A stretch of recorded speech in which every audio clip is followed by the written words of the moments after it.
বিকেএসপিতে সাকিবের সেঞ্চুরি পূরণের দিন ছোট ভাই মাহমুদুর রহমান রাব্বির পাল্টা সেঞ্চুরি। শেখ জামালের বিপক্ষে গাজী গ্রুপের সে কি বাহাদুরি। ড্রেসিং রুমে বসে দলের হারটা দেখলেন সাকিব চুপি চুপি।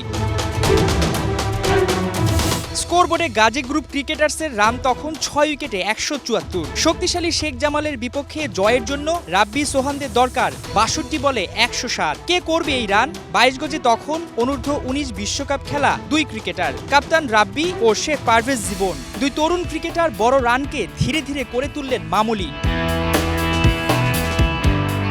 রাব্বির ব্যাটে ছক্কার বৃষ্টিতে ভেসে যায় শেখ জামালের বোলাররা। ডাল ভাতের মতোই গুনে গুনে হাঁকান 1 ডজন ছক্কা, সেই সঙ্গে 4-এর মার 3টি। 118 বলে ওর 125 রানের দুর্দান্ত ইনিংসে 2 উইকেটে জয় গাজীর। এমন চাপে থেকেও কিভাবে ভয়কে জয় করলেন রাব্বি? বিশ্বাসটা ছিল 6 উইকেট পড়ে যাওয়ার পর এভাবে ম্যাচে ফিরবেন? আসলে যখন আমি ব্যাটিংয়ে নেমেছি একদম শেষ পর্যন্ত বিশ্বাস ছিল যে না আমাদের ব্যাটসম্যান 11 নম্বর পর্যন্ত ব্যাটসম্যান ছিল, তো ওই বিশ্বাসটা ছিল যে না কেউ হাল ধরতে পারবে। দুজনের মধ্যে কি কথা হয়েছে? আপনারা তো অনেক লম্বা সময় ধরে একটা পার্টনারশিপ করেছেন। জাস্ট বলেছি যে বিশ্বাস রাখো যে খেলা যা হওয়ার হবে। উইকেট খুব ভালো ছিল, 10 করে ওভারে আরামসে হবে, এইটাই আসলে কথোপকথন ছিল। বিশ্বাস আর সাহসী বদলে দিতে পারে ম্যাচের ভাগ্য।